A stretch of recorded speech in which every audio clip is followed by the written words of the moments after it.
Hello guys, আসসালামু আলাইকুম। তো আমরা আজকে কবুতরকে ভাতের মার খাওয়াবো। চলেন আপনাদের দেখাই, আসেন।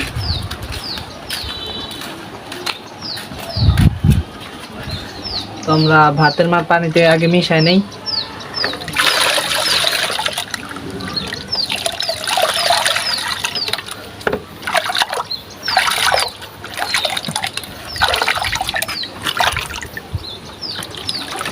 যতখানি পানি নেবেন অতখানি আপনারা আনুমানিক অনুমান করে তারপর ভাতের মারটা মিশাইবেন।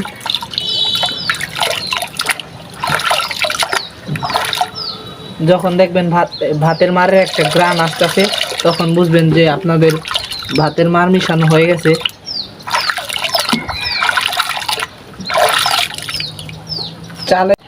চালের যে গুণগত মান, ভাতের যে গুণগত মানটা থাকে সেটা ভাতের মারের ভিতর থাকে।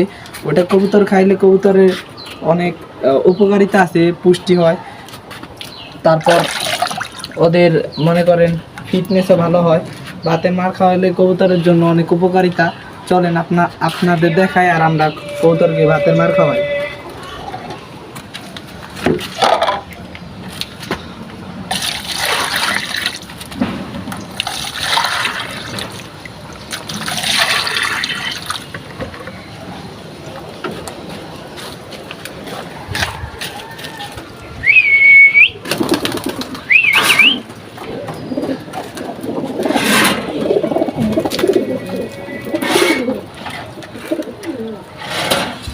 আমরা সব কবুতর এই ভাতের মার দিব।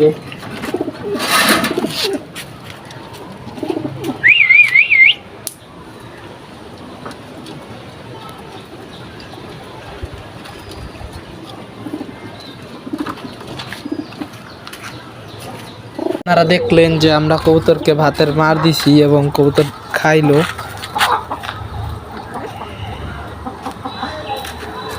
এইদিকে আমরা মুরগির 10টা বাচ্চা ছেড়ে দিছি ছাদে, খোয়ারের নিচে যাইতাছে বারবার। এটা 2টা কারণে ছাড়ছি। একটা হইলো নিচে বিড়ালে মুরগির বাচ্চা খেয়ে ফেলে, আর দ্বিতীয়ত এই নিচে অনেক পোকামাকড় কেঁচো হয়েছে, ওগুলা মুরগির বাচ্চা সব মুরগিতে এসরা বের করে খায় ফেলে। আমাদের খোয়ারের নিচেও পরিষ্কার হয় আর মুরগির বাচ্চাগুলোও সেফ থাকে।